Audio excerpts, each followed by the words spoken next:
This is another Mo rant video, as always. It means it comes straight off the dome. So, if I say something stupid or contradictory, that's my fault. But, back to the point. Today's Mo rant is on the glories of appeasement. And when I'm talking about appeasement, I'm talking about the idea that to do something, you need the approval of most people involved, right? Let's take, for example, granting the abhumans free will.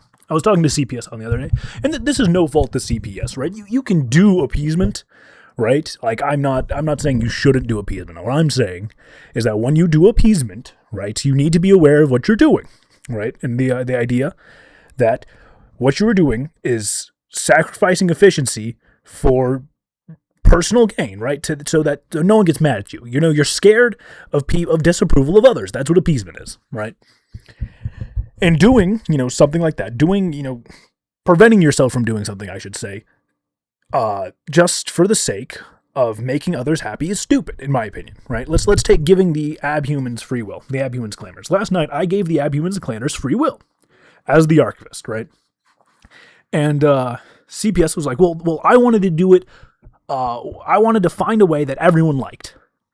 And I thought that was dumb. I thought that was beyond dumb. I thought that why do other people have to be happy in the way you do it? The outcome's the same, is that these people have free will, right? Now, I understand CPS's thing of I wanted to find a way that eased the pain into giving free will to the abhumans, right? Because what I did is going to cause massive social and hierarchical damages. It's going to hurt these people. Horrible things are going to happen from these people going from not having to analyze the world around them to now legitimately and intellectually analyzing the world around them into being human, right? And being human is a thing of conflict, right? We all experience in that, of trying to understand what the world you're engaging in is like, and not having a genetically predisposed and societal and inherent thing like Catholicism or like what the abhumans had or like, organized religion, right? Causes horrible things like in modernity.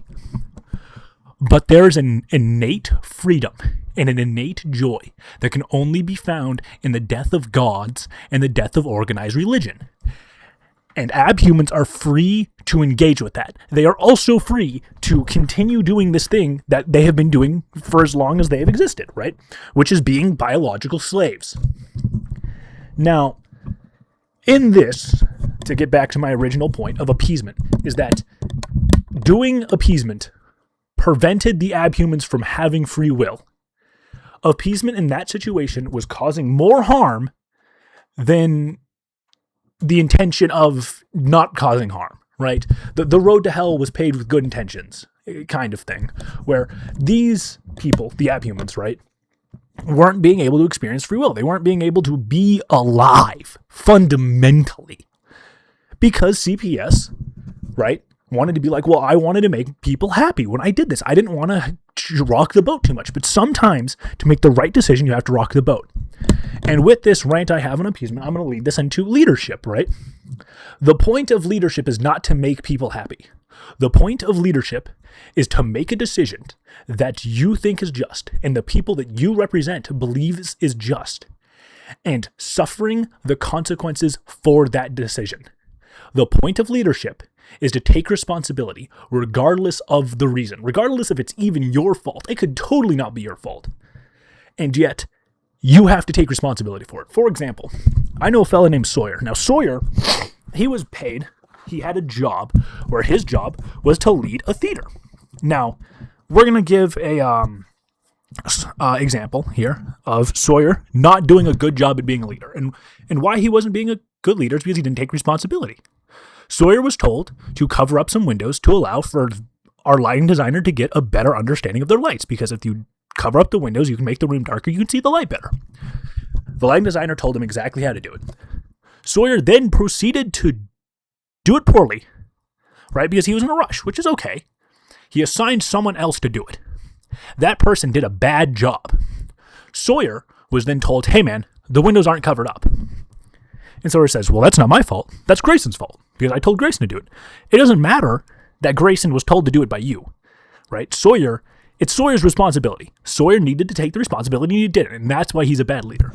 And CPS, in the moment of the people who represent him, right? As far as I'm aware, most overgods are in favor of getting rid of biological slavery for abhumans clanners. They're not a fan of it.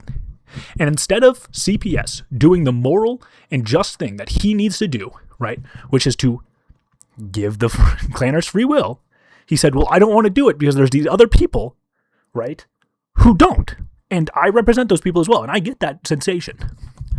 But while doing that, he stopped doing the thing that he was supposed to do, which is do the right thing and take responsibility for it. So now, outside actors have to force CPS's hand in order to get anything done. It is a bureaucracy. It is a bureaucracy of cowardice, of people who are unwilling to make the hard choices and then take responsibility for that. Because you can make hard choices, and then if you don't take responsibility for it, then you're just a dick. But if you make a hard choice, and then with that hard choice, also have the strength to be like, that was my decision. That is something I did. Better yet is to do a good thing and be like, the glory does not go to me, but it goes to the people who allowed that to happen. And then when bad things happen as a leader, right, you go, that's my fault. So let's take Sophia, for example. Let's say Sophia tells CPS, hey, CPS, I want the library cleaned out. So me and Gavin and Lyndon and Carter and everybody goes down and we clean out the library. The library's cleared of all the cultists that hate Sophia and are a legitimate threat to Sophia, right? CPS goes, let's say Sophia comes down and they say, CPS, thank you for cleaning out the libraries. And CPS goes, I appreciate your generosity, but it is not my glory. It is the glory of the other overgods who did the heavy lifting, right? But if CPS is told, hey, there's clanners in the library, not clanners, there's like these cults in the library that are a legitimate threat to my sovereign, I want you to get rid of them. And CPS says, okay, fellas, let's go down there. And then it fails horribly. Fails horribly. Actually, it makes Sophia weaker. And Sophia gets pissed. Instead of CPS going, oh, it's not my fault. It's the archivist's fault, which it might well be, right? He says, no, that's my fault. That's my responsibility, right? Being a leader, which is what I think, or at least what I think is being a leader, and why I think appeasement is bad, and why I think what we're doing as overgods is bad, is because there's a lack of responsibility. And appeasement is fundamentally trying to shirk some responsibility for making a hard choice, or trying to make a hard choice easier, which I think is inherently wrong. That's what I think. And that this is just an opinion of a guy who doesn't really know that much. So don't take it as, gospel. But if any of you guys have, conflicting ideals, or if you just think, hey, Damon, it's a rant that you did off the top of your head, write a fucking script, I can do that. But, thank you for listening to my rant video on appeasement and leadership and responsibility of that leadership. I also want to talk on time preferences. A time preference is how your preference on how much time you want something to take, right? So somebody with a low time preference will plant a tree and will wait 20 years for it to fucking grow. Somebody with a high time preference will plant a tree and check in on it every single day, right? They want it done quickly compared to somebody with a high time preference, which understands that patience is key to a lot of things. So when it comes to time preference, I haven't seen overgods necessarily do this. I have seen the highs and lows of emotions that come with being an overgod, of like thinking you're about to be fucked over, or the highs of winning, right? But I want to preach the virtues of having a low time preference, right? But a high level of patience is what I'm trying to say, is to plant the seeds of a tree and wait for it to grow. I genuinely believe that the way to, I wouldn't say win overgods. I don't think you can win, because overgods is a game, right? And it's an infinite game. It's a game you can't win. You can only win. You can't win. You can only lose, or you can continue playing, right? As soon as you lose, you're done. Compared to a game like Monopoly, which is a limited game, which you can definitely win. Compared to the game of being a business, right? Which is constant innovation and constant, trying to improve and trying to make a better product and trying to just stay around and stay relevant, right? I refer to as these infinite games as the games of men, right? Not even necessarily, I would call these the games of empires, the games of societies, the best games you've ever played are infinite games, i.e. story, right? So back to my original point here, though, is if you want to continuously engage in this, and you want to be someone who is strong and can really just do whatever the fuck they want, like Caden, right? Caden can do a lot, right? I would argue that Caden, at least from my perspective, people like Caden and CPS and Aiden, who can throw their weight around and be big fish, right? If you want to be like them, and if you want to continue being those people, if you are listening to this, Caden, CPS, or Aiden, is to engage in low time preference behavior, is planting the seeds of things and letting them slowly snowball until you're just sitting on a bajillion fucking mountains of snow, where you've planted the seeds and you've let them grow and you've done the things and you've invested in the future, right? Investing in the future will always be better than taking it out now, right? Is planting the seeds of growth for the future. This is in Hans Hermann Hoppe's books, he refers to this as the process of civilization.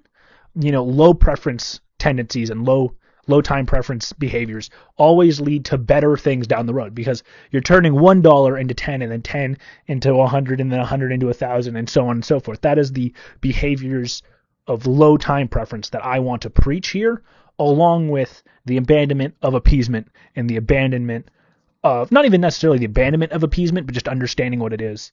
And the higher standard of leadership that I am trying to promote here. I'm trying to promote a overgods that engage in low time preference behavior. They engage in responsible decision making. They engage in good leadership. They engage in these things. I'm preaching a higher standard of value for overgods, right? That's what I'm preaching. Because even if you don't, I think that it's something that is necessary as an overgod, is to extend the hand of compassion to your fellow overgods and demand better from them, just like you would demand better from yourself.